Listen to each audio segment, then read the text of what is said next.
My name's Asif. I'm in 5G. I started a group called 5G in Merton about 4.5 years ago, and really what I've learned in that time that it's a bit of a morality play.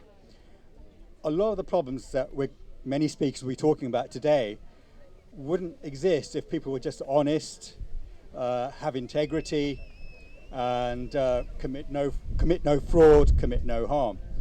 And 5G is no different. I'm probably not the crowd here today, but if you ask someone what the general perception is of 5G, just go up to someone and ask them what their perception of it is.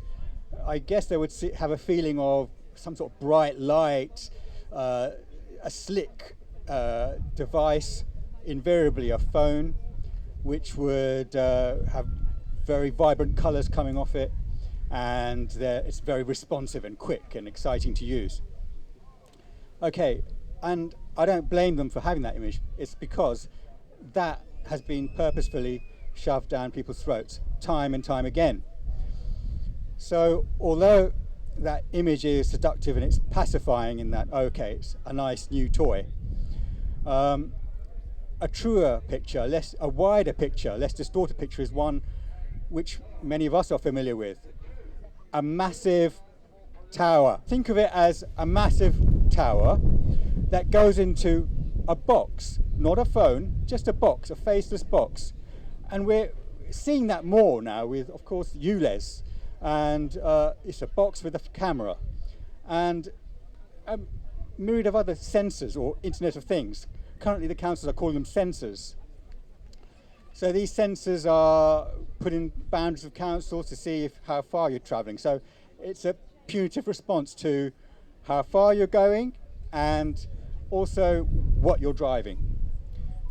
But it broadens out than that. But there's going to be lots of these objects, and in fact they're all getting data and they're all sending it back to these massive masts with those massive cabinets, which obviously mean that it's extremely power hungry. It's an energy hog.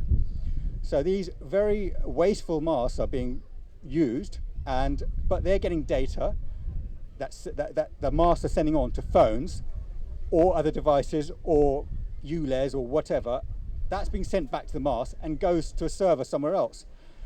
That backhaul, that infrastructure that goes behind the mast is optical fiber, is fiber. So why are tech companies using this? Well, because it's a reliable tech. So it's older tech than 5G, but it's better tech. It's faster, more reliable, it's less wasteful, more energy efficient by a huge margin. It's more secure, and it's less wasteful. It's more value for money, and it's got more capacity. So essentially, they're using a motorway. It goes into a mast. Wireless technology is the B road. So we're being delivered slower speeds, which are biologically active, which harm us. I will talk about that a bit later. So 5G is a newer technology, yes, but a worse technology, and this is not controversial. In the National Planning Policy Framework, when we object to masts, we sometimes cite these. Paragraph 114 says this: advanced, high quality and reliable communications infrastructure is essential for economic growth and social well-being. Planning policies and decisions should support the expansion of electronic communications networks, including next generation mobile technology such as 5G. But then it goes on to say, and full fiber. So full fiber to the home. And full fiber broadband connections.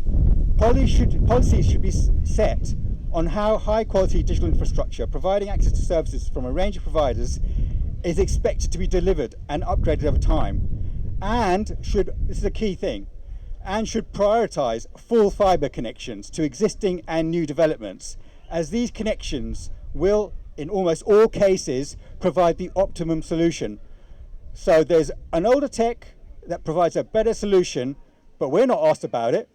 No one's asking us about it. That's the priority. That's what we have to be put in almost all cases. That's the better solution. It's safer, more efficient, as I say, and all the other things. It's less wasteful. people use it as well. Telcos are not idiots. They're going to use that technology because it's more reliable, less maintenance needs to be used. Masts are incredibly complicated. The 5G is so infrastructure heavy. If things go wrong, send a van around, tweak something, and do that over time. And it's more future-proof. Okay, given that, why the push for 5G? Well, it is because, you're feeling it now, it's surveillance capitalism. It's surveillance. It's where it's ULEZ, all these other things, and it's basically companies want it because it drives traffic. Surveillance and Internet of Things, many devices, whatever they'll be fusions, millions and billions, under your mattress even, your TV, your washing machine. This has been thought of since 2012. These will feed back and they will track your behavior. 5G is in government policy papers. The vision for the government is the smart city, because it will enable all these tools as well as underpin the smart city, as well as enable it will enable AI. So that will go to a data center, interrogate what you're doing, your movements, what you bought, what you do at certain times of day, where you are, and then it will feed back. It will create reports. It will analyze and then find relationships with that data. When it does that, it can become predictive. So that's a lot of data being passed around, and telecoms companies only want, all they're interested in is traffic, data traffic. Send a lot of stuff back and forward because that's money being made. The government wants it. Well, I can only see it as control and surveillance, and allowing a population, making a population more supine. Boris Johnson warned about this, and many of you here might be aware of that, when he addressed the UN in 2019, September. And he warned about us sleepwalking into smart cities. Well, at the very time he was saying that, his own government departments were blithely rolling out 5G quite aggressively. So this is what I mean. The story about 5G is a story about fraud. It's a lack of integrity. It's people saying something else and doing something else.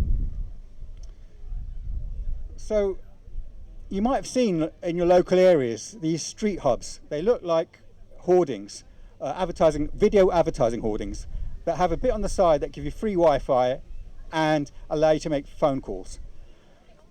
These smart hubs have 3 cameras, traffic-facing cameras on them. We're not told about this, and we're not told about our privacy here. There's been no warrant in our council, at least, which secures what the future use of this will be restricted to. They can do what they want. They can change that. They've actually breached it. One of the agreements they had, which was an impact. I don't know if a privacy impact assessment has happened on that, but they've been talking about 16-year-olds and 14-year-olds, that age group. So this is not on. That this is being sold to younger people. So it's essentially, the image of Google is a search engine. The image of a 5G is a phone. Both wrong. Google is not a search engine. Google is a tool for us being searched, really. So ironies abound. I mean, smart cities are sold and used and pushed by local authorities to surveil energy use, to keep us on the straight and narrow. They're declaring a climate emergency, what my council has, most of central government has. But smart cities, a 5G mast takes 3 times more energy than a 4G mast. A phone takes 3 times more battery power. A device, sorry, back to the phone, but a device takes 3 times more. One mast, if we use massive MIMO technology, the technology that allows beamforming, which 5G differs from other previous generations, then it takes up the average of 72 homes worth of energy, 3-bedroom houses. We used off-gem figures for this. And we looked, and this was during lockdown, 2020, I think, 2020. So we used how much energy is consumed in homes during that year, and we found out one mast with that technology, with massive MIMO, consumed 73 homes worth. I've got more information for you if you need it. So it's opposite world, really. So we're being surveilled to use less energy by hugely energy consuming technology. So it's insane. Then when we talk about health effects, negative health effects, what we do, we talk to government, obviously. We send out FOIs. And it follows a pattern. When we send out these FOIs, we get a standard short paragraph. Public Health England, now UK HSA, keeps emerging scientific studies worldwide under review and supports the scientific processes and officially mandated organisations described above. It's also aware of other groups and reports that have made, watch this word, pronouncements, not analysis, not studies, pronouncements. We just rocked up and said something on this topic, but gives greater weight to documents that use rigorous review processes and base their advice on an entire range of scientific information available. 5 minutes, okay. All right, so, okay. Well, that's not the case. I'll cut to the chase. Lots of scientists. In fact, Simone Plout might be on, talk about this later. But if you look at exposure levels at below ICNRP levels, which is the guy who set the guidelines, 90% of studies we use meta studies. Meta studies are done by scientists when they look at a collective group of studies, strip it out for conflicts of interest, check out the quality of peer review, and check whether the findings that they report in their tables match with what's written up. So it's consistent. And they see all these studies, they look at quality, and then they work out, and this happens several times, what these studies say. When it comes to DNA damage, 5G and non-ionizing radiation, 90% again and again are found to create harm, DNA damage, precursor to cancers, ongoing things. In fact, Simone might talk about this, it's a grey area where the non-ionizing radiation, or radiation from our microwaves or phones, microwave radiation is phone radiation in fact, is in fact ionizing, i.e. like X-rays. It damages cells and can trigger cancer, can cause a degradation of our cell structure. Okay, so we're using outdated reports. Our government is using outdated across, not just ours, the US as well.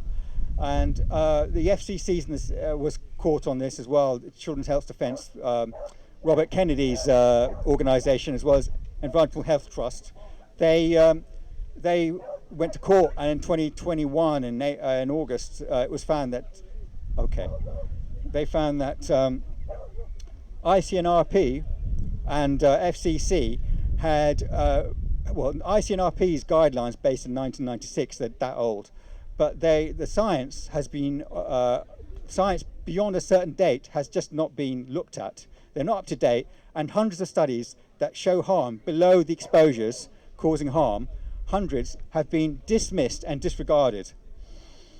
And that's below the threshold. And in the UK, it's the same deal, because when we do the FOIs, we get a big report, 300 pages worth, that dates from 2012 and say, case closed, all okay. The last study in that was done in 2011. The biggest studies, the most comprehensive studies, were done later, after that.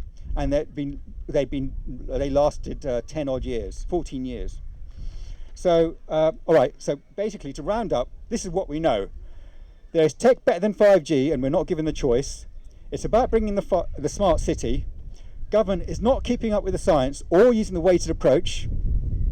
Harms are being willfully ignored, and it tracks exactly like asbestos if you look at the case studies. So we've got someone who has looked at health and safety for councils, for universities, the Ramazzini Institute, Mr. David G. And he is now with us on the 5G case, where we're trying to invoke the precautionary principle at the very least, because no studies of harm, as you mostly will know, have been done.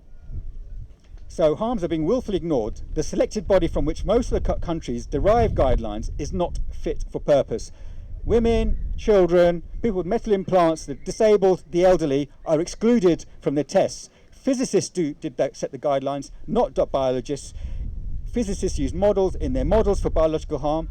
They don't see it, but biologists see it in the lab. See it. 2.4 gigahertz, which we have in our Wi-Fi routers, that is used as a model to induce diabetes in rats, and not for long-term exposure.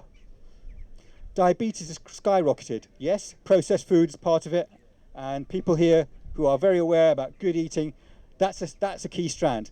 But 5G has rocketed diabetes. Not 5G, sorry, Wi-Fi routers, wireless, 2.4 gigahertz. Specific frequencies can cause specific harms. It's also uninsurable. We know it's an uninsurable tech because of our security, of it being very hackable. I'm rounding up now, very hackable, and also because the insurance company have cited the example of asbestos.